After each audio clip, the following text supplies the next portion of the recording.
tous et bienvenue sur cette chaîne, j'espère que vous allez bien en ce 8e jour des idées de menu du mois d'octobre.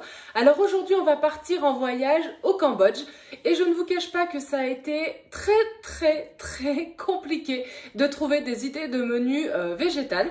Donc j'ai partiellement réussi, vous m'excuserez, il y a une recette en anglais mais je vous ai mis une traduction, vous ferez pause sur la vidéo si vous voulez tout le détail. Parce que c'est vraiment culturel là-bas, du coup, de cuisiner à base de poisson, à base de viande, etc. Notamment du poisson. Je vous ai mis le lien vers une recette pour avoir une sauce poisson sans poisson, donc ça perd tout son titre, on va dire. Donc en fait, c'est une sauce à base de champignons, voilà. Et dans le deuxième plat, vous verrez également, pour redonner un petit peu un goût atypique, on va dire, ils utilisent également du champignon. Donc c'est un petit peu le mot d'ordre pour remplacer... pour donner un autre goût, mais pour que ça apporte quand même quelque chose au plat. Bref, on commence tout de suite avec une salade épicée au bœuf. Alors, je vous ai mis cette recette qui est en français parce qu'en fait, c'est très facilement végétalisable. Vous pouvez juste remplacer le bœuf qui est annoncé par des émincés végétaux. On en trouve beaucoup dans le commerce. Vous pouvez les prendre soit déjà épicés, soit nature, c'est à votre choix. Vous pouvez également les faire revenir à la poêle. En fait, vous les utilisez comme c'est précisé pour le bœuf, mais avec ces émincés. Si vous préférez utiliser des effilochés de seitan ou du tofu, pourquoi pas, n'hésitez pas. En fait, l'essentiel, c'est d'avoir une salade avec des aromates et sur laquelle vous allez rajouter donc des protéines. Et en l'occurrence, moi, je vous conseille des émincés végétaux, mais libre à vous de les remplacer par ce que vous souhaitez.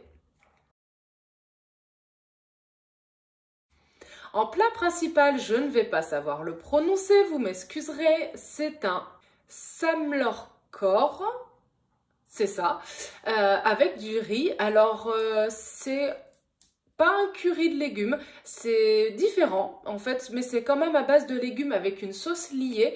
En tout cas, il faut exploser des grains de riz qui sont crus et c'est ça qui va faire le liant avec la sauce. Si jamais vous n'avez pas de mixeur assez puissant, vous pouvez remplacer ça par soit de la farine de riz, soit une farine traditionnelle. Ça fera quand même le liant dans la sauce et on retrouvera un petit peu cet esprit de liaison entre les aliments qui vont venir se déposer et napper le riz après. Vous allez voir, le visuel est très coloré et quand on voit les ingrédients, on imagine tout de suite que nos papilles vont pétiller.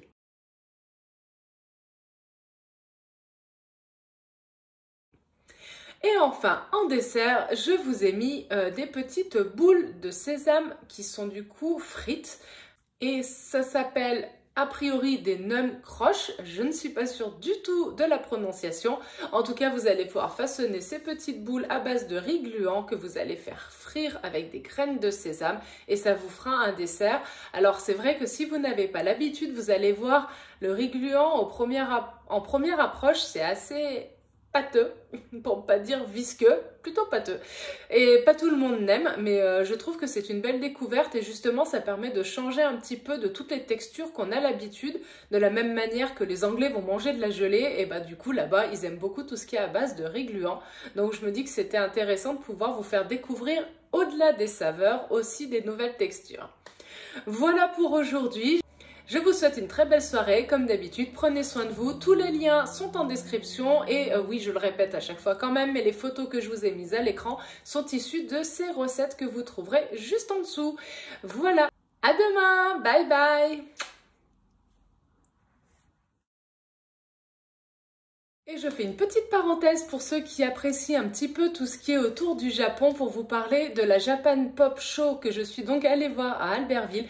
C'était super. Et j'ai ramené, c'est trop mignon.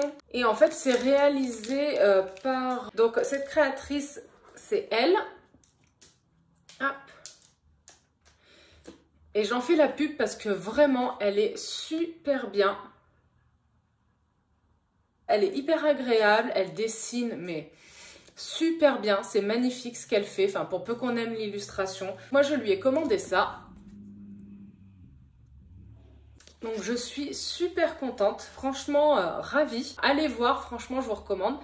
Et j'ai aussi pu rencontrer, parce qu'il y a des cosplayers, il y a des doubleurs, et j'ai pu rencontrer celui qui fait la voix de Thor. Et en fait, en français bien sûr, et faut savoir que celui qui fait la voix de Thor, il fait aussi la voix à un moment de Batman, de Superman je crois, du personnage principal d'Avatar.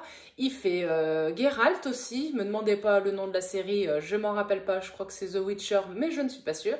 Et il fait aussi Maggie dans NCIS, alors là pour le coup j'étais trop au taquet, j'étais pas sûre de lui demander un autographe, donc je lui en ai demandé un. Oui, je me la pète, mais je suis trop contente. Donc, hop. Voilà, du bleu, j'ai trouvé ça génial. Donc c'était super. Et en fait c'est ce gars-là, voilà, je vous le montre quand même. Adrien Antoine,